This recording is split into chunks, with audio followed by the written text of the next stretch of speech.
What would happen if a bullied guy lost his memory and thought he was a serial killer, believing his own weakness was just an act, and that he was actually terrifyingly strong, because his leader often humiliated him? He grabbed a toilet lid and tried to imitate the methods written in the diary, planning to get rid of him, but the lid broke at the critical moment, so he decided to take revenge on the boss who had framed him. Just a few days ago, that boss had hired thugs to mess up his father's shop. However, while others' crimes looked terrifying, his were downright ridiculous. He stuffed the boss into a bag he'd prepared, proud of himself for being a genius killer, then dragged the bag out of the room. But, how awkward. He quickly explained that he was just helping the boss move something, then picked up the bag and tried to run, and then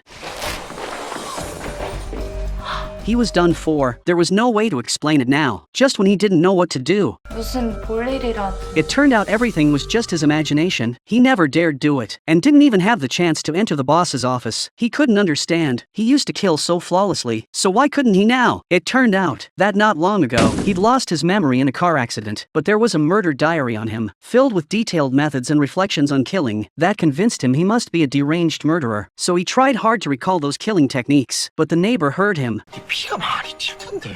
He was too terrified to breathe. 그냥 목을 졸라? 아이, 누가 죽여본 것도 아닌데. He was panicked, thinking, am I next? He quickly grabbed a flyer to cover his face, pretending to stay calm, then ran away quickly, but the man was drawn to the flyer. It was an ad for an escape room. He rushed to the store to give it a try, practicing killing on mannequins,